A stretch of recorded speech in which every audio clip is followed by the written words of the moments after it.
Makes it very awkward. That's what the result was. You're right, though. I do like that outfit. Yeah, I know. Just teasing him. She's playing a goddamn game. She's a senator. She knows. She's doing the political manipulations, machinations. Well, that's the whole thing with her. Like, I don't know, because in the scene earlier when they were in the grass, frolicking and rolling. Sure. Because I was watching that scene, I was like, man, you know his dick is harder than his lightsaber right now. I was like, why is she doing this to him?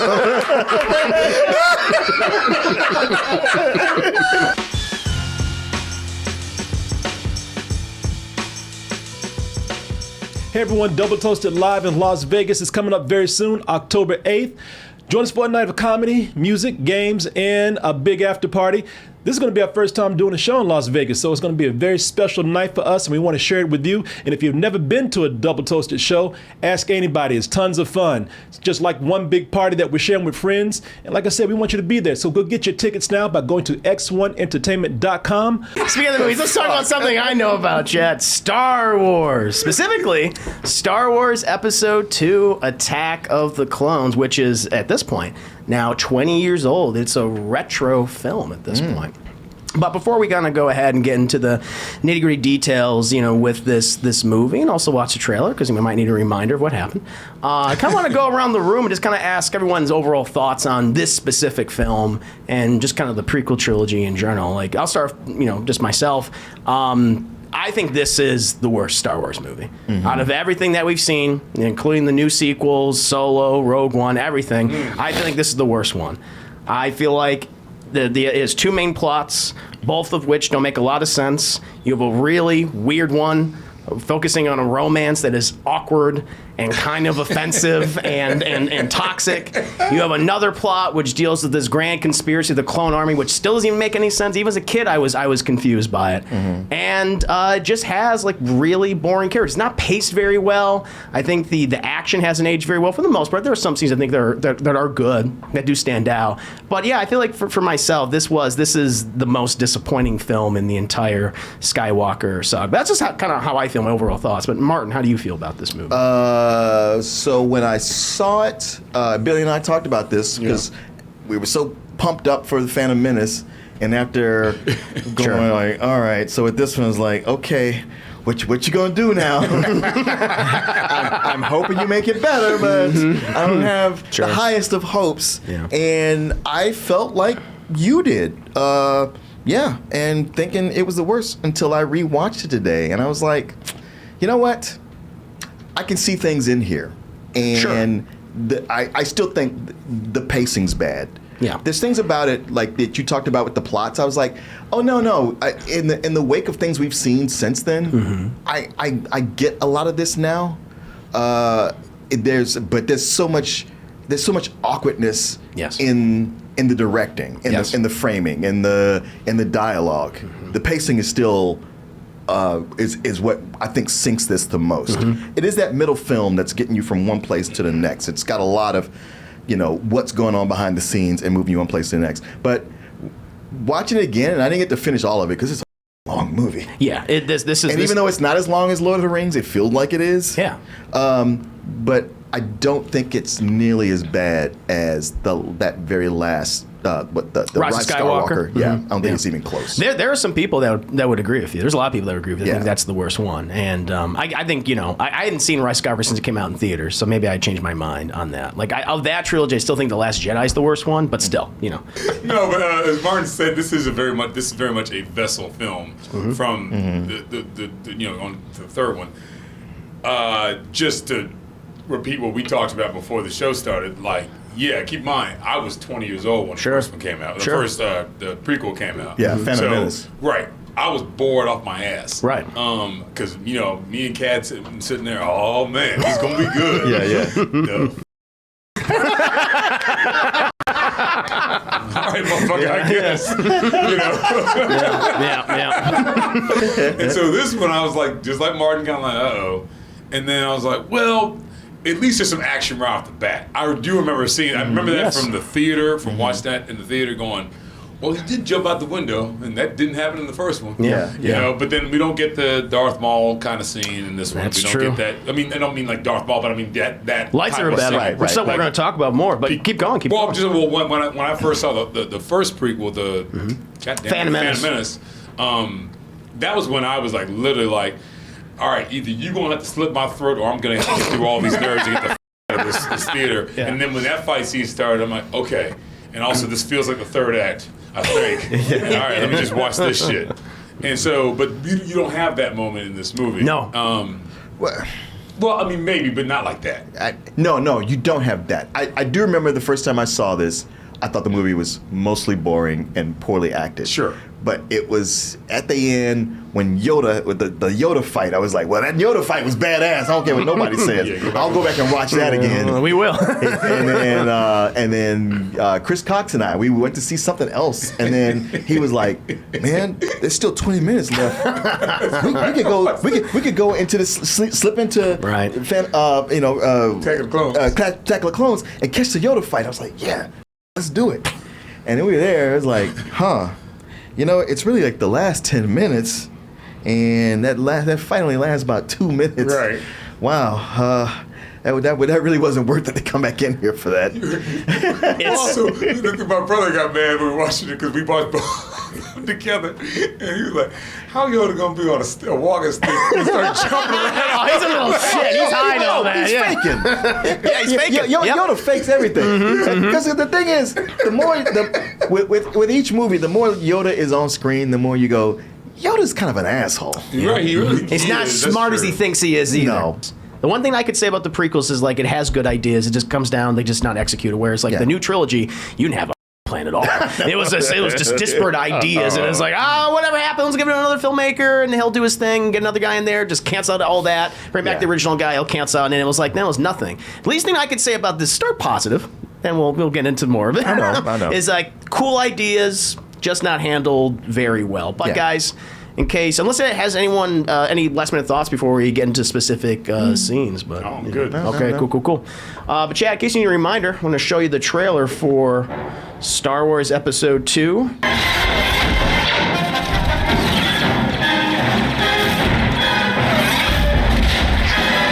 Seizure, dude. Okay, so rewatching it, I didn't get that far.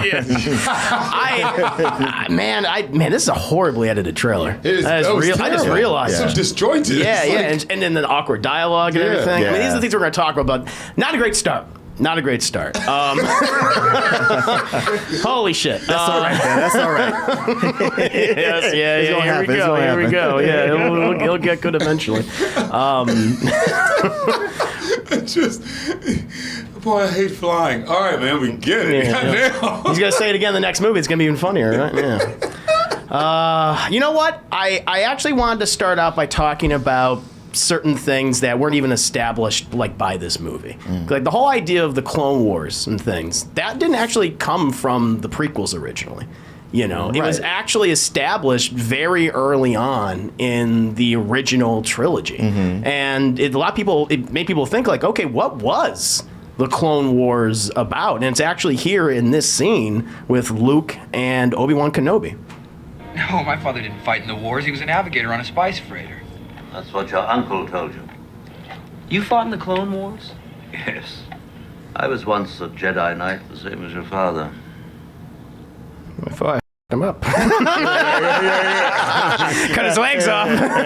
Well, what else about my? Just don't ask. Okay? No, it's good. He was a great guy. He was a great guy, and he was an amazing Jedi Knight, an excellent pilot, and a good friend. Just lying through his goddamn teeth. You know what he sits back like? Yeah, I was one just like your father, but not just like you. I still got my legs, my arms. Well, he's lying from the whole was. Yes. Oh, your father was all these things. Oh, right. Yeah, like, oh, he died. Yeah. From a certain point of view. Well, we saw Obi-Wan Kenobi, Martin. Like, he died from a certain point of view. Vader killed him, right? Man. Well, those were his words. I didn't say he died. He said he died. Is because people had speculated for a long time, like, okay, what were they talking about? You know, because George never went into like details, like in the films, like in Empire, they really talked about the Clone Wars, or even Return of the Jedi. It was just kind of out there. And so during that interim period, between Return of the Jedi and The Phantom Menace, like there was no Star Wars really. There was no movies. It was a dry period. The thing was, you did have these authors come in and eventually fill in like what happened before the original films and like what happened afterwards, and you got like decades worth of material. Okay. And one the of whole those Boba Fett thing, that kind of thing. Yeah, that was like all that, and they had different the whole clone Boba Fett wasn't even a part of the original like material. That came from the movies. Like he was just some other guy who just took on the name of Boba Fett. But that's like another example. But it was actually the first time that people started to even go into the details about the Clone Wars actually came from author Timothy Zahn, and he established it in his Thrawn trilogy. Now, his idea for the Clone Wars was that it was these rogue cloning masters, like this technology was very apparently efficient and cheap, and it proliferated across the galaxy years before the Galactic Civil War and the Empire and the Rebellion, all that shit. And that's what led to like all these disparate warlords using this cloning technology and trying to conquer the galaxy. And that's when you had like the Jedi getting involved, and the Jedi started cloning themselves, and then they were crazy and they started slaughtering people. And then you had Palpatine rise to power, and he said, all right, enough of all of this. We're gonna kill all this cloning technology, we're gonna outlaw it, and then we're also going to limit the Jedi too, because they're a threat to me. And so that's what the like authors had established the Clone Wars being, right? Before even George Lucas came in there and said, "Oh no, this is how it actually happened." And so it was just interesting that's how they kind of did it. I thought, okay, that's not bad. Okay. Well, this informs me of two things.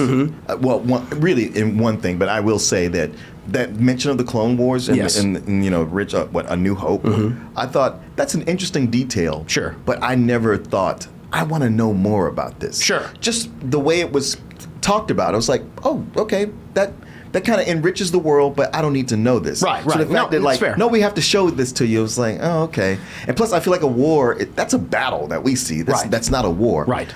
But the other thing that it informs me on is one of the things that makes you dislike this movie so much. Because if you read that book with Timothy Zahn, you already saw something so much richer and much better, and then you had to come down to this. No, exactly. No, and that was disappointing. And the thing is, like Lucas, even in the original trilogy, he actually wanted to bring in more Clone Wars. To your point, he wanted to make it more part of the original trilogy. One of his big things that he wanted to include in Empire Strikes Back, but Irving Kershner said, we can't include this because people don't know what you're talking about. And that was, they were going to make Lando a clone. Oh. That was what was going to be a part of. And so you know how like Leia is like really mistrustful of Lando in Empire Strikes Back? Yeah. They want to lean... I thought she was just racist. It's funny you mentioned that because yes, that's what it was. Well, I wasn't thinking racist. I was just thinking, okay, Han Solo is a scoundrel, and he doesn't trust this guy. I mean, he made it better. But that's the thing that Lucas, in the original script, original draft, he wanted to have it where Lando was a clone from, and he was like one of the last of the clones from this like wealthy industrialist, because he wanted like all these sons, and that's why Leia was gonna be like, I don't trust him because he's a clone. But Irving Kershner went, people don't even know what you're talking about. Right. Exactly. And so that's why they said, no, he's just a smuggler like Han. He fell into this position. Okay. That's how it is. And to your point, Billy, they would have said, why does, Leia hate that black guy so much? I mean, he's a clone or he's black? What? You just spend about, good 20 minutes trying to get that ass. Yes. He does. The moment she shows up, he's all like, hey, girl, what's up? Girl? You with a man? With him? But he ain't here right now, though. Right. He ain't no. Oh, I know Han. Oh, yeah. He'd be all right with this. We just fine with this, girl. You know what we do? We smuggle. Yeah. Share. I smuggle that ass on over here. Me and him used to trade hoes. I mean, women. We had 3 sisters. Cargo.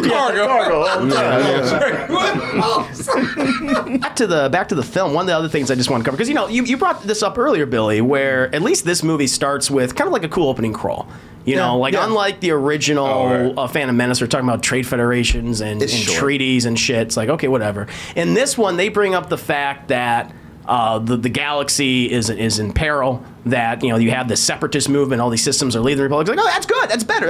It's like, cool. You open up with an assassination attempt against Padme, she almost dies. It's like, all right, okay, it's different. And I'm like, you know what, this is a good start to a Star Wars movie. And it's finally going to give fans what they've always wanted, which is the Obi-Wan and Anakin relationship finally seen, as we saw with old Ben, their friendship, even that father-son type of relationship. And God damn it, the first scene, it's like, wow, this is not working at all. You seem a little on edge. I haven't seen her in 10 years, Master. Thirsty. Yeah, and it's like that. It's so awkward. Yeah, it is. It's like it's almost like you look at them. It's like, do those two actors just hate each other? Like, I mean, did you kind of feel like that? No, I did, because it doesn't feel like this is the first time they ever met. Like, this is like they walked on set together. Right. They didn't have rehearsal or anything like that. Just like, okay, we're just going. You know, Yeah, no just rehearsal, read the just script. Ewan, right? I guess.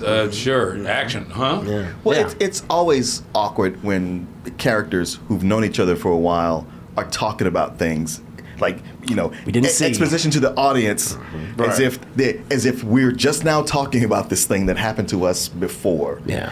Just so we can let you guys know. That It's we got like, some history here, right? Yeah, But yeah. it Just okay. It's just lazy because they're talking about this thing that it shows that we're so close together we can laugh about it, but we didn't see it. It's doing that whole thing where it's telling us but it's not showing us, and we don't feel like this relationship is earned. It's not just a not showing us, but they aren't talking about it in a way as if they actually lived it. Right, right. Yes. Like- I've like felt this- you this tense since I wrote that scene about us falling in the thing. It's like, wait. It's like an improv. Like, Yeah. we did that? Oh, Yeah. yes, and Yes.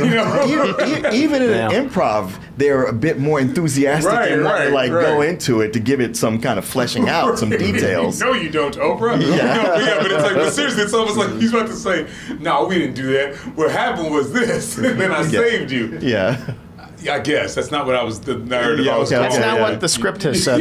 Yeah. Okay, George, just keep doing it. It's like two people do improv that are not doing the yes and Yep. thing. Mm-hmm. Like Yeah. they're just going, no, but I saved you. No, we felt that thing. Yep. No, but, so we just gonna keep doing this. Okay, all right. Even, he's so awkward when he's finally confronted with Padme, for the first time Oh, after yeah. all those years. Dick rock hard. Yeah. It's a great pleasure to see you again, my lady.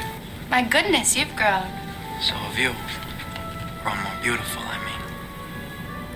Well, Now for look a at senator. her. Well, I'm looking at her. I'm looking at Obi-Wan. He's like, oh, don't do this. Well, No, This is a bad the idea. thing. Like you get it with Anakin. He's been in a monastery and he hasn't seen women. This is the one girl that's been on his mind, and he's so happy to see her. But she's looking at him like, shit.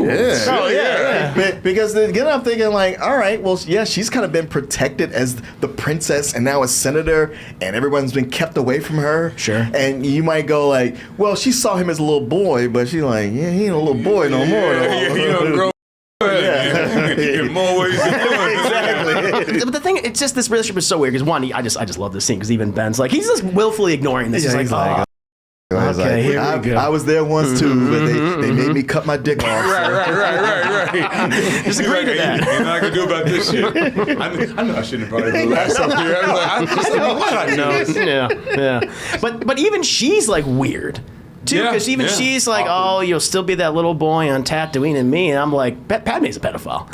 I don't care what anyone says. It's just awkward. Like, there's a dramatic age difference between the two of them. How big is the age difference? I guess, now they're technically they're adults, but like How she old was, was she supposed to be in the first one, though? she was like 15 or 16. He was 9 years 10? old.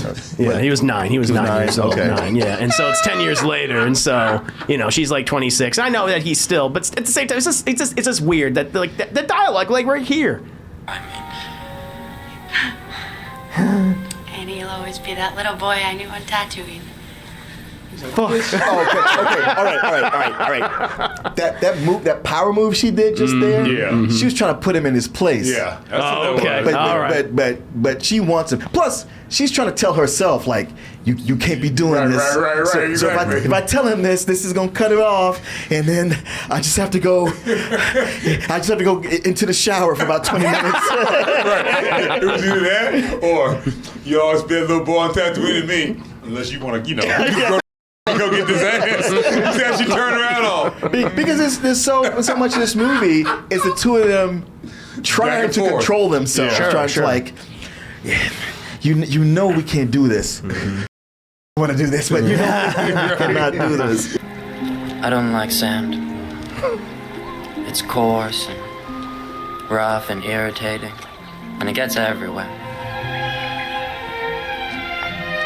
Look at that goddamn look. That's a serial killer. Yeah, That's, a serial, that's like Buffalo Bill. Like, I can't wait to skin you. That is a horny ass teenager. Yes. I mean, they're pretty much the same thing. But, I was looking at her where she's like, "That's the dumbest shit I've ever heard." But you're gorgeous. So I'm gonna just let it slide. She's like, "Oh my God, just stop talking, and I will give you his ass." But you can't. If you keep talking, you gonna make this just dry the. Because at first he's like, "I don't like Sam." She's like, "Oh, why?" Of course. You still kind of go, "Oh." All right, I'm gonna just pretend he didn't say that. Every conversation gonna go like this. I don't know how I can build a relationship. He doesn't know how to talk to women. No, he sure doesn't. No, but my ovaries are going like, I don't give a shit. Yeah. He sure is fine. But the thing about it is, like watching that scene, it's that famous scene that everybody always plays the one clip. Watching it now, that shit is painful. Yes. Like, you can see Natalie Portman kind of bristle and go, God, this is the 5th time I've heard him do this, and it's awful. I'm talking about the actor. Yeah, I agree with you. Well, the funny thing is, so many actors in this caught a lot of shit, and she was one of them. Sure. But I always say, like, hey, it's not her, nobody's fault. This is dialogue, and you didn't have a director who could like make it work. But rewatching this, I was like, well, I do kind of think some of it's her fault. Because, he might not be great, but he does emote through this. And she has a lot of scenes where she just does not emote. She stands like a piece of meat most of the time. Right there. I hate to say this, I love her so much. But right there, like it's terrible. The scene is terrible, let's just be honest. Yeah. But you're right.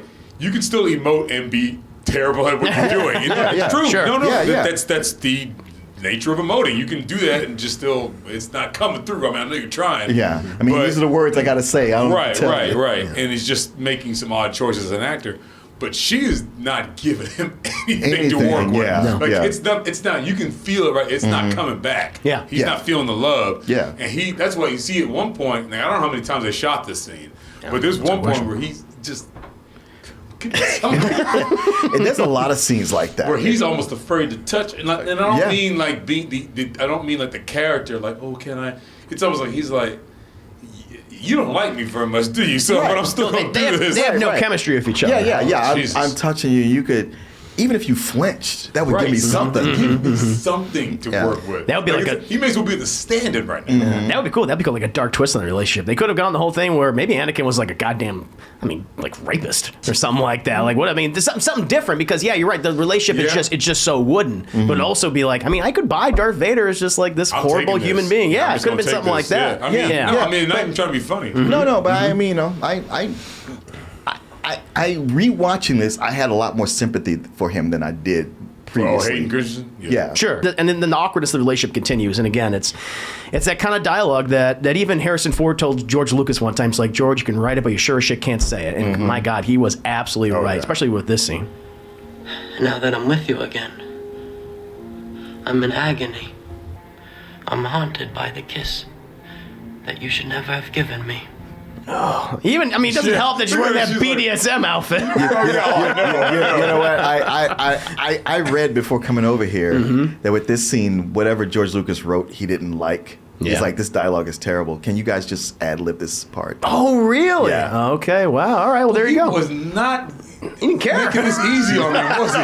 No. She's just like she's trying to think about, what am I going to say in response to him? 100%. That's exactly what she's saying. Like, what am I going to say? Right. How am I going to respond? Oh, boy. Yeah. No, that's a good point. Yeah. Even like seeing their body language. Yeah. I did not know that, Martin. No, thank you for bringing that up. You can even tell. That's probably what it is. She's like, what am I going to say after he's done talking? Look, that's like, look at now, like, shit. Yeah. I got to come up with something. No. Because he's going off with something almost Shakespearean. Very Shakespearean. Yeah. And she's like, I don't think we should do this. This is a little awkward. Haunted by, I don't know what you're talking about. It makes it very awkward. That's what the result was. You're right, though. I do like that outfit. Yeah, I know.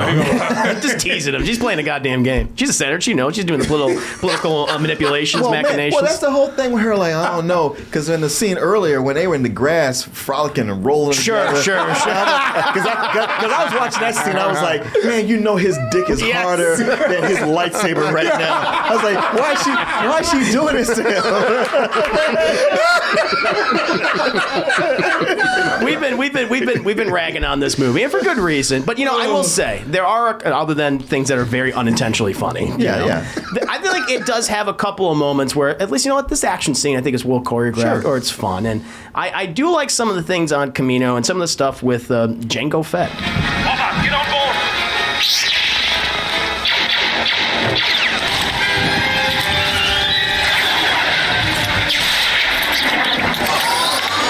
But I really like this scene because there's a lot going on. That is a good scene. Yeah, that is a good scene. Yeah, it's just from the action choreography to like the setting. It's rainy, which already makes it just feel even more chaotic.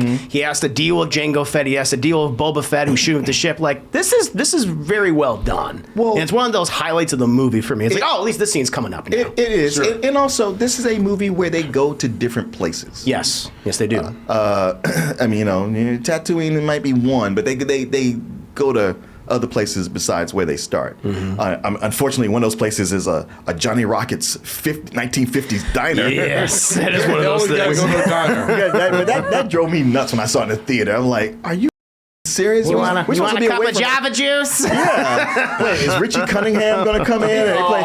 Fonzie hits the jukebox and they play Happy Days. It's supposed to be like what we talked about in the Book of Boba Fett. Yes, I know. You're doing shit that's on Earth. Yeah. Stop that. Right. Yeah, no, make it more fantastical. And this is one of these places that, like, but this is cool. No, I agree with you. It's I like that we go to a complete water planet and it goes into more of the clone conspiracy where, it's confusing, but at least it's more interesting than what we're doing with Anakin and Padme. Watch it the first time, very confusing. Watch it today, it's like, okay, I kind of get it.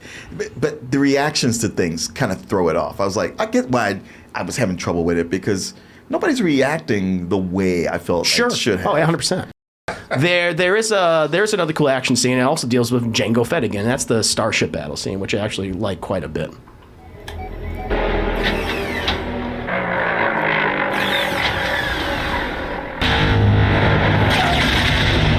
Yeah, no, it's cool. Yeah. Like even from the sound design, everything like that, and again like the choreography, how these ships are moving. Because I'm trying to remember even in episode 1.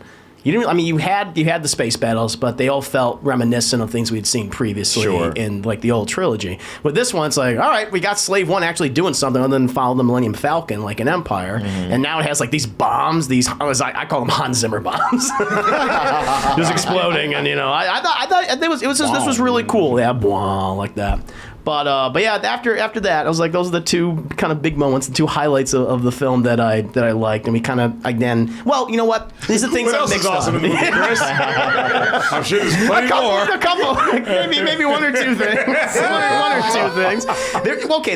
There is something I thought. You know what? This is a good scene, and I feel like it really shows off Hayden Christensen's abilities as an actor. Probably because it's not a lot of dialogue. But you feel the emotion of it, and that is, when he finally goes back to Tatooine and he sees his mother again. Oh, yeah. I'm so proud of you, honey. I missed you.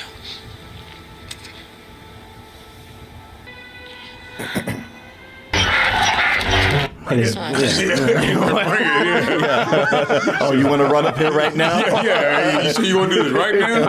I was going to let you go. Just you. But yeah. I was going to say, cut his head off so goddamn quick it faded out.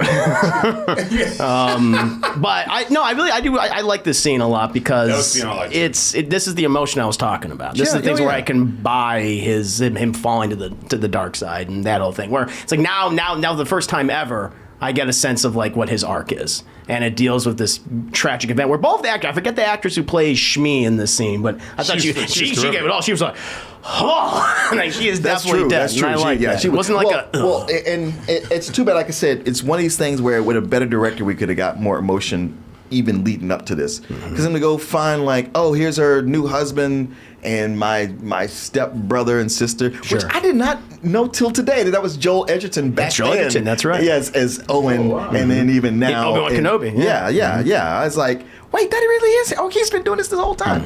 But the fact that yeah, man, we tried to look for her, but I got this leg and shit, and my leg's gone. Yeah, your mom dead. I don't know what to tell you. And you're like, the you mom sitting around here while my mom is out there. Yeah. And then to go out there and she's a slave. Yeah. And then she got bought and then freed and married this other guy But then when she got captured, he was just like, well, we looked for like a couple days, and then the sand people got her. That's the it. sand people got her. We just figured she gone. And he's like, the fuck, let me go take care of this. Yeah. Only to find her like right before she dies. At least he got that little bit. But yeah, him saying like I killed all of them. It's like, yeah, of course you did. Yeah. Well, This is including the children. yeah. That's the thing. 'Cause that's another point. Because I feel like, okay, wow, this is great, but then he's rewarded in the worst possible way of Padme going, oh, that's okay. I know. I killed them. And the children, too. They're like... So hot. I when know, you say I know, that. Oh my God! Because as he's talking, he's realizing how bad of what he did. And she's And she's like, Yeah, she's like, yeah, I've been waiting on this kind of shit the whole time I've known you. And all I can tell you is I am so wet right now. He ain't talking about sand. That's all I got. Yeah, and then the whole thing is just Padme going, "No, don't worry about it. It's fine." She says her dialogue. I cut it off at that point, but she's like, "Everyone gets angry." It's like that is like but he killed people. Yeah, he didn't throw a vase on the floor. Everyone gets mad. He basically committed genocide. Yeah. Plus, they're so inconsistent with the Tusken Raiders now because we've seen them in such a different light because of that's some of the best stars we've gotten is the Tusken stuff, both in Book of Boba Fett and Mandalorian. It's like they're just trying to do their thing. They're just trying to get water all the time, and it's like, all right, but then they're also kidnapping we have people. them like just grabbing people. Yeah. So it's inconsistent. Mom, no, I'm sorry. No, I know. Exactly. Sure. I'm like, Yeah. It is a thing where I get like just saying it, but we see him kill the two dudes who were right there where it happened. You're like, well, they deserved it. Yeah, they're guarding the thing. But if we were to see him go on a frenzy, just walking through the camp, and just tearing people up. And like even when he was at kids and just went. Yeah, he did anyway. Like maybe that hesitation. Yeah. Again, it's just the execution on it. Now, I did mention some stereotypes. Oh right, that's right. Well, we had them last time. Yeah, we do. They still have it. You still get some new ones. We do have at least one new one, but we also have some returning faces. Some oldies but goodies. You are Annie. It is you. Maybe you could help with some deadbeats who owe me a lot of money. Are always thinking with the goddamn money just too. The little case. Put a Hasidim hat on him. What he is? He's an Hasidic Jew. That's what he is. I thought he was more of an Ashkenazi, but let's see with the hat on. No, it's true. He's very much Hasidic. You made him even more stereotypical. I thought because even George Lucas said like, okay, we're gonna lean away from that. It's like, but no, you clearly didn't. Did I say away? I'm sorry, I meant into. Yeah. I get my prepositions wrong sometimes. You see that beard's a lot more prominent. Yep. That's what it is. You and Jordan's like, you know what? I don't like y'all. I don't like Jews. I'm doing this goddamn thing. But Watto's not the only one. That one we've seen Watto before. It's like, okay, let's get a whole Watto. Steve? Yeah. Should be. Watto Steve. I'm reformed Jew, and that shit was hard. I was like, usually we don't give a fuck, make fun of him. But I'm like, no, man, you can't do that. Jesus Christ. Yeah, Go ahead. They got another nomination this time, with that. But there is a new stereotype, and it's one which I'm like, okay, I understand that you want to bring more cultures into Star Wars, but why do you always got to make them bad guys? And let me know if you guys notice something with the dialogue for this character, if it sounds familiar.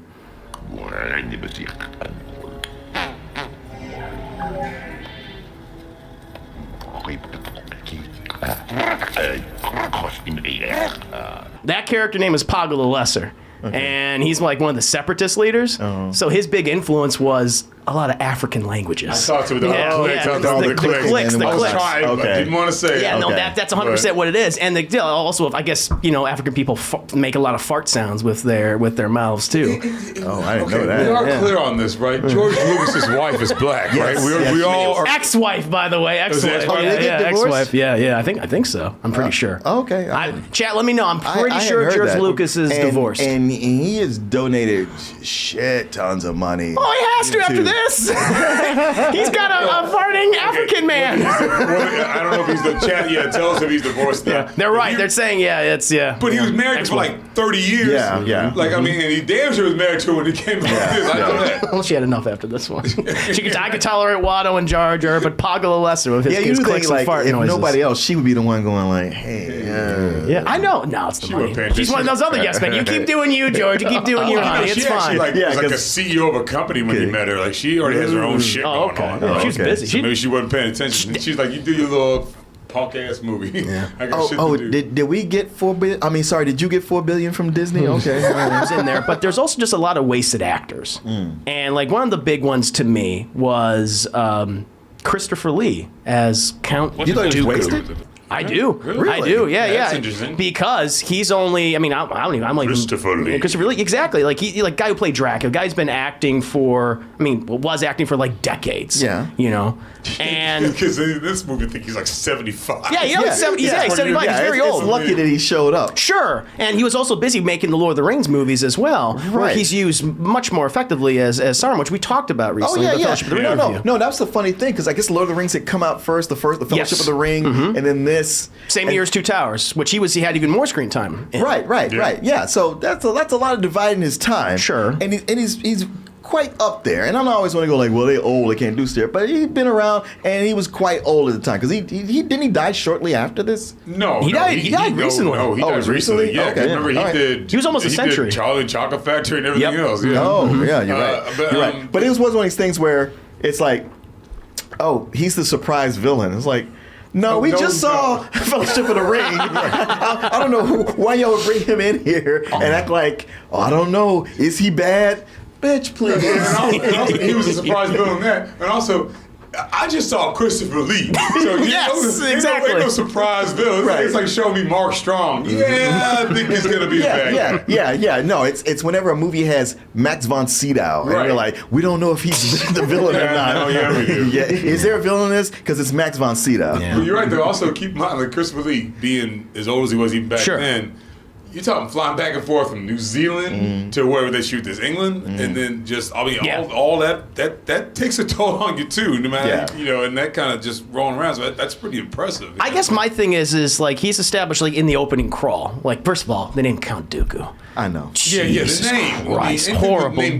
Duty. It sounds like poop. Yeah. Count Dooku, Count Dookie. Count Dookie. That's but also your name is Count. You bad. That's true. You're Count. Yeah, Count. Dracula. That's I mean that's the reference George is making. No good count named Count. Are there no good counts? No. But his Sith name is actually really cool. It's Darth Tyrannus. It's like it's like Tyrannosaurus Rex. That's kind of cool. Yeah. But I guess my thing is, okay, you're bringing in Christopher Lee. He's going to be your big bad for this movie. He doesn't come into like the hour 45-minute mark. True. And it's like you kind of talk about him. You build him up exactly, and you're building him up, and then he's just kind of in a room. He just. By the way, Christopher Lee, like years later, he said, "I don't know what the I was doing half the time." Sure. He didn't understand the dialogue. He didn't get it. It's like, all right, man, he loved Lord of the Rings. Yeah, that's true. That's true. Even where he was like, offered the Grand Moff Tarkin role in the very first Star Wars, that's right. He was like, and only watch his best buddy take it and go like, shit, that movie made how much? God damn it. And he said that was one of the biggest mistakes of his acting career. Yeah. He's like, he should have taken it. And he's like, all right, well, I have a second chance, but I mean, Tarkin is so much more well-developed and more interesting than Count Dooku is. And it's a shame because I wanted to see more of him, what they have him do outside of that. It's like, other than giving a little exposition, which he can only do so much with, saying terms he doesn't understand. But none of us really understand. Yeah. Not even blaming Christopher Lee, because he's a great actor. He was a great choice for this role. Again, it was the execution. But like even in the action scenes that they have with him, it's like they're terrible. In my opinion. I mean, again, not his fault. Not his fault. I didn't get that far. Okay. In the rewatch. Yeah, because that's one of the things I definitely want to show, and because this was the first movie where Lucas went full digital with everything. Like one of the things that at least I can say I admire, and maybe what we all admire, is like at least with Episode 1, they are shooting on location a lot. Right. They have sets. Yeah. Like this is all green screen. I know. And even like you can even tell by the actor's reaction. And look at Samuel L. Jackson in this scene, and you could tell he doesn't know where to look.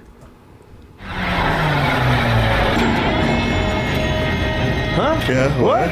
Sir, I have 5 special commando units awaiting your orders, sir. He's not even looking at that man. I know. He's looking above him. I know. And I watching this, I thought about how we talked about the Fellowship of the Ring. It's like, yeah, there's a lot of effects don't really age that well, but here it's like, man, everything's on a set, on a green screen, and it takes a long time to even try to believe in what's going on. Sure, because even the actors don't believe it, and it affects their performances. Like that's I mean, you can't just all the time be in front of a green screen like that and just expect to. You become desensitized acting to a tennis ball. Right? Yeah, like stick, like you said, I need you to give me something back, Right. and that tennis ball is just looking at you. Yeah, just staring at you. And you have some guy off screen feeding you dialogue. Right. You have to react. Sometimes to an earpiece or just hollering out. Like Mace Windu gets more to do in this movie. Like he does. He gets his purple lightsaber, cool, and everything. He fights in that arena battle. But one of my biggest regrets is like you have Samuel L. Jackson, who already established actor before Pulp Fiction, but he did Pulp Fiction. He blew up. It was huge. And now he's going to be a part of Star Wars. And again, he's a tertiary character in this. It's like, why? You have him that would be interesting. Like, what if he's constantly with Anakin and they have that back and forth, like, I hate this kid, and he hates him too. That could have been interesting. Personality-wise, there's so much you could have done. Yeah. It's just again, that's not the agenda here. Nope. And you might have gotten a better performance out of Hayden Christensen doing that too. Yeah. True. And then even with like Obi-Wan, where like, okay, we can at least get that relationship. They're away from each other for most of the movie. Right. And it's like, why? But it's about the relation. And I know. Yeah, it's a mess. No, that's one of the crimes of this movie is that they talk about like you remember that time. And then rather than like, we're like, well, we weren't there. Yeah, y'all aren't filling us in on it. And now you're on separate sides of the galaxy through most of this movie. Yeah. Kind of wrapping things up. I mean, we get into the third act where the Clone Wars have started. Yay, I guess. And we, like every Star Wars movie, at least most of them, end, the saga films end with a big stylish lightsaber battle. Like, okay, it's bad this has all been. At least we're going to get a really cool lightsaber battle. And this one, I think for me, this is the worst lightsaber battle across all 9 films.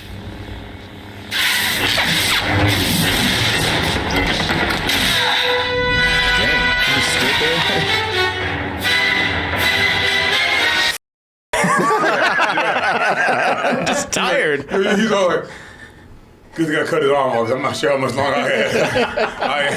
I mean, I'm a Jedi. Goddamn. Additionally, with this scene, like, okay, like this is obviously, and it's not his fault. Like, that's not Christopher Lee doing all the swishies with the lightsaber. Right. That's the thing, because they use the close-ups because they can't have him do the choreography, and that just looks weird. It does. It's like you're hiding the fact that these guys can't actually, do the choreography, can't actually do the fight scene.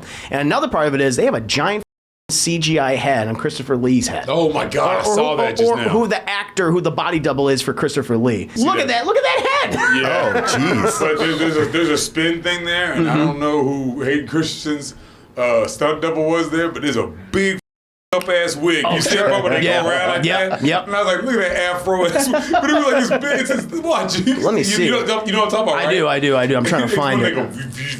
It's like, woo! There is one final scene in here that a lot of people love, and that is, the Yoda fight. It is obvious that this contest cannot be decided by our knowledge of the Force.